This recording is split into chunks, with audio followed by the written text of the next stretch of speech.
into our psyche, into our mindset that suggests that, you know, that we're lazy. Now, let me say this, Dr. Haney. Now, when Americans were slaves in this country, we was the most valuable resource. We was a hot commodity over here. Now, when slavery ended, how did the people that worked so hard were the best of the best, the cream of the crop, that brought the most money on the auction block, how did we all of a sudden become so unvaluable? That how did this person, this good buck that could go and impregnate all these women, and that could go and glean a field and stuff, now all of a sudden slavery is over, and he's lazy, no good, good for nothing, nobody. You know, so that thought process was impregnated in our mindset, and we latched onto that stuff instead of looking at it. Wait a minute, and somebody should have been like analyzing this. Why is this change taking place now, as opposed, why am I different now on this side of slavery than I am on this side of slavery. So those are some of the things that has been injected into our thinking process and our thought processes that keeps us from developing as a people. And I think socially we got to make our youth understand who they are and what they can accomplish in life once they learn who they are, you know, because, you know, we're not these lazy, no good, insignificant people that we've been taught to believe that we are. We're not the people that, you know, there was a time that, you know, you got to look at, think about it, Dr. Haney, during slavery, we had to stick together. We survived, our race of people survived slavery because we had to stick together. We had to look out for one another. We had to provide for one another. We had to do for one another. We had to stick together. Now all of a sudden we on this side of slavery, we hit Jim Crow and all this, and now we don't stick together. You know, is it that we really don't stick together, or is it because we have been indoctrinated through some systemic design to make ourselves believe that we don't stick together to the degree that we actually don't do it? In other words, we work out to be our own worst enemies. Absolutely. In a real sense. Go on. Yeah, and we do that, Dr. Haney, by actually feeding into stuff that's being told us rather than analyzing what's being said. You know, because how is it that, you know, when we come out, you think in terms of when you come out of slavery and you had blacks that was beginning to own businesses and we had to buy and sell from one another and stuff like that. Well, you know, it was a trust thing that had to be implemented in there that says you can't trust your fellow black man to sell you the product at a reasonable price, but not mentioning the fact that he can't sell you the product at the price that you could go get it from the white guy, because the white guy was getting true wholesale and the black man wasn't getting true wholesale. So if his price was marked up when he bought it, then he's gonna have to mark his price up in order to have a profit margin. So, and then that same thing could possibly exist today. And I know this because there are certain companies that I deal with, and I sell clothing, and there's that's companies that I get true wholesale prices from.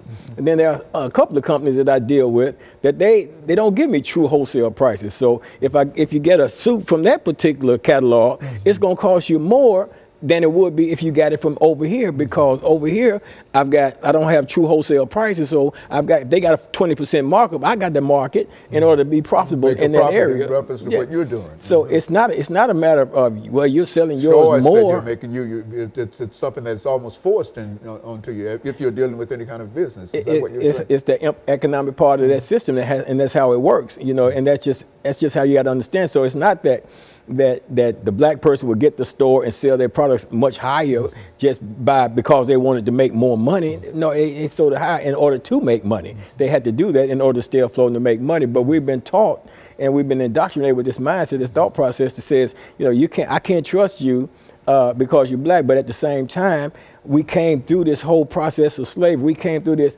See, I had to trust you in order to be able to march on the lines during the struggle. I had to trust you that you was going to be there with me during this march. Real sense. Absolutely, absolutely. So if I had to trust you, if trust bind us together to make us push forward to bring about some changes in the political spectrum in this country, then I had to have that same measure of trust when I'm dealing business with you as well. So you can't tell me I can trust you if we marching, but I can't trust you if you open the store. So we get ourselves in a situation whereas we're binded by a mindset that's holding us back instead of propelling us forward.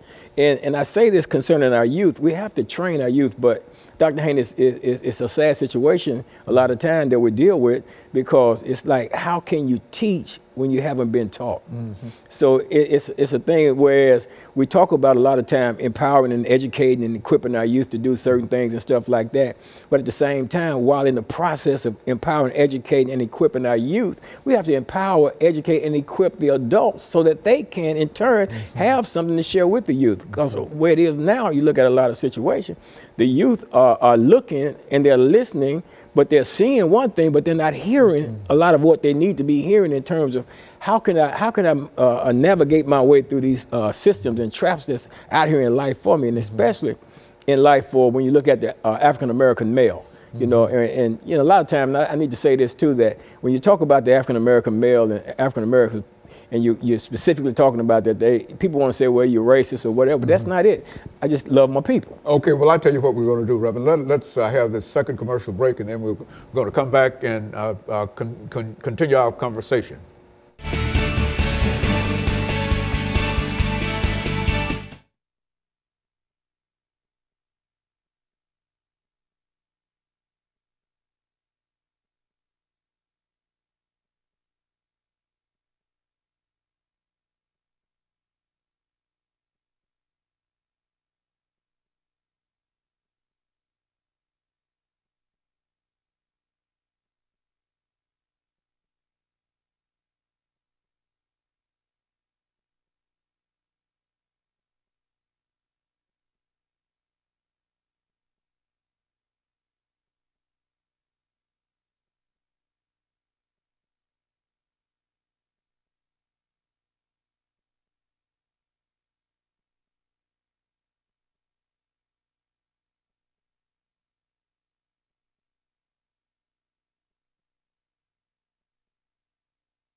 Thank you, and welcome back to the final segment of the show for today.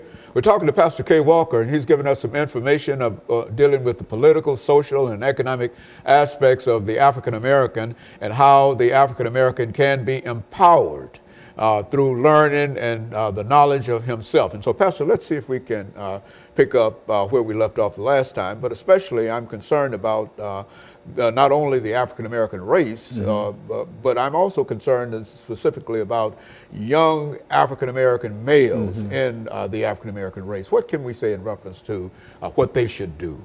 You know, Dr. Haney, I firmly believe that the man is supposed to be the head. He's supposed to be the shield, the protector, the covering. You know, he's supposed to be the strength, you know, of the family unit, you know. And if you can weaken the strength, if you can destroy the strength of the family unit, then you can destroy the family unit. You know, you can pretty much hold anything else, you know, at bay. You know, the Bible says if you bind the strong man, you know, if you bind the strong man, whatever is in the house, whatever goods, you can spoil his goods and everything like that. So we live in a culture where oftentimes the black African-American male is under attack, and a lot of times not even realizing the design of the attack that they're under, you know. You know, just say, for example, with the pants, people walking around with their pants down. You know, okay, if that's a dress style, I don't quite get it. I don't understand it. And time from time, I ask young African American men, you know, why do you do that? And I've not been able to get an answer. Nobody can ever tell me. But then I hear people say, well, you know, that came from the prison. Well, Dr. Haney, I've been to prison. And when, during my time in prison, that wasn't the case. People weren't walking around with their pants hanging off like that, you know, indicating, you know, that they were open for homosexual activity or what have you. But, you know, that, to me, I think it was a creative design through the music industry. You know, you had people like Criss Cross coming out here wearing their clothes backwards and stuff like that back some years ago. And then you got the rap videos and stuff like that. Because, see, when I was coming up in my day and age, you know, I'm almost 60 years old. In my day and age coming up, you know, we had music that had messages in it, you know. I mean, you know, James Brown was talking about say it loud, I'm black and I'm proud, and, you know, different things. Earth, Wind, and Fire talking about keep your head to the sky, true devotion, and different things like that. But now you got music now, and then you got the video aspect of it. You know, back in my day, they had the black exploitation movies, you know, Superfly, The Mac, and Across 110th Street, you know, all those movies like that sent us in a direction away from our true identity and who we are in terms of how to be successful in life here in America. And now that worked, but when you had the music of the OJs counteracting the movies, the music of the OJs counteracting the movies, then the system found a way to put the music and the movie together, and they call it video. And then they took the lyrics and changed the lyrics, and they call it rap.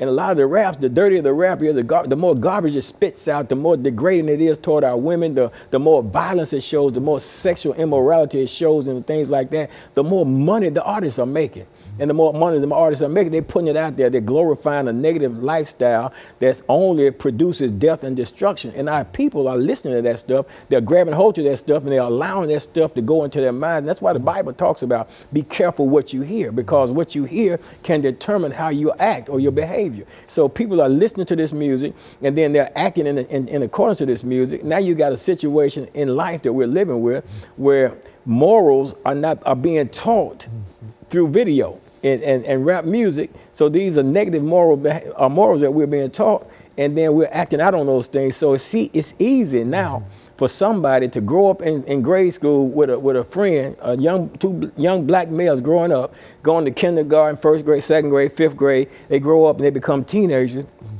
One pulls a gun and shoots the other one in the head, blows his brains out without any even thought about it, because of what's been the thought process that's been injected into us through this particular medium. And we have to wake up and see. That's why I say it's so important about training our children, man, because our children need to be taught the right way to do things. You know, it used to be you could get in a fist fight, Dr. Haney, you get up and y'all still friends, you know, next day or two and stuff like that. But now it's like there's such a fear factor going on. And when you see a black man, you know, walking around nowadays, you know, you got his pants dripping down, you got his mouth, you know, full of gold and stuff like that. You're all dreadlocked down, your clothes all big and loose and stuff like that. And it's a fear. It's designed to put a fear factor in there, because now they're showing you doing all these negative things, and then when you do these things, now you got American society running around afraid of you when they shouldn't be afraid of you. You know, we're a valuable asset here in America. We got spending power in America and everything, but because of the way we're acting as a result of these videos or what have you, and just other behavior too, not just videos and that stuff like that, but the way we're acting, you know, even myself, I'm a black man. It's clear that I'm a black man. But sometimes, you know, I can see some black men, you know, with their pants down or with that certain look, that certain profile. Then I'm kind of standoffish. I back off. You know, that makes you fearful as well. Well, it makes me more so less apt to approach them as I would. You know, I'm always open-minded, but I'm less apt to approach them as I would if they wasn't looking like that. In other words, Dr. Haney, a profile has been created for them, and what we're doing, and we're doing it to our young boys, we're dressing them into that profile. I told a young man he had a marijuana hat with marijuana leaves all on. I said, now you'll go out here, put that hat on, the police will pull you over and stop you. And the first thing you'll cry out, you've been racially profiled, when what you did, you deliberately dressed, you got tattoos all around your neck, all on your face, you got a hat with marijuana on, you got your pants hanging down, your big old shirt on. You just profiled yourself, and then you're gonna blame the police for profiling. You know, you fit the image that they created, that the system created for you. So when you step out into the system with that image, the system snatches you up because you're more likely to be the one that'll do this crime than somebody like me walking down the street with a suit on. You know, we've got about 3 minutes. One of the things I'd like for you to touch upon is political participation. I mean, all of these things are well and good, but what can we do in reference to that? I think that politics plays an important part. For the next 3 minutes, Yeah. let's talk about African-American political participation. Politics plays a definitely important part. You know, you think about Ferguson, Missouri, for example, 75% of the population up there are African-American, but yet they don't control nothing, they don't run nothing because they don't get out and vote for nothing, you know. They're not running for the offices that are available, you know. You can't tell me that there are no qualified black people up there to run for these offices and can get elected, you know. But the people, if we don't vote, you know, we sit up and talk about Dr. Haney, well, my vote don't count. Of course your vote don't count if you don't go cast the ballot, but your vote does count. We're passed over economically, socially, because of the fact that we don't vote. Man, these people are looking at the number of voters in the zip codes. You take a 37208 zip code here in Nashville, Tennessee, if the voting percentage is down, which is predominantly African-American, then they're not really campaigning in your community. They're not really caring what happens because you're not caring enough for yourself to go out and try to vote the best possible candidate into office. So now we don't get the services that we need in our area. And the reason why we're not getting the services that we need in our area is because we're not attracting the attention of the politician to our area through our active participation in the voting process. And until we get it in our mind that we got to get out here and get actively involved in politics and not just wait till some black guy run for president to get interested in politics or some friend of your family that you know, that your mother knows somebody going to run for office. Now all of a sudden you turn out of politics. No, you need to learn this stuff and you need to get involved in this stuff, find out what's going on and how you can participate in the process. If you're not registered to vote, I encourage people every Sunday in my church, go out, get registered to vote. If you're an ex-offender, you've had your voting rights taken away from you, go find 7 people, get them registered to vote, and let's show the system. And I would say this to ex-offenders, you know, ex-offenders, if all the ex-offenders will come together and create a block, we could get some attention. We can make the system look at us. I say us because I'm an ex-offender. We can make the system look at us because does the system know that you got 10 ex-offenders or 20 ex-offenders, 1,000 ex-offenders that have the potential to go out and get 7 people registered to vote that vote their interest. That's a scary thing for any politician, and they're going to take notice of you. So in a real sense, the empowerment of African Americans has to do with social empowerment, economic empowerment, and political empowerment. And one of the most obvious and most immediate things is political empowerment. Absolutely. Because I think that if you talk about political empowerment, you can bring all of those other things together. And, you absolutely can. The most important thing is registering and voting. Absolutely. Is that what you're saying? Yeah, absolutely. If we empower ourselves politically, we can affect ourselves economically because at the same time, the people know that you're going to have to do something in terms of opening up some kind of job arenas for us. Get rid of these food deserts. You know, you build this great thing down here, you go down and tear out Preston Taylor Project. It's a big grocery store down there, but you don't put a grocery store down there. Nobody puts a store. Okay, and of course, Pastor, let me end this show for today. And thank you for the information, excellent information that you've given us. And let me encourage our audience to tune in again next week for another informative edition of Comments. Thank you and good morning.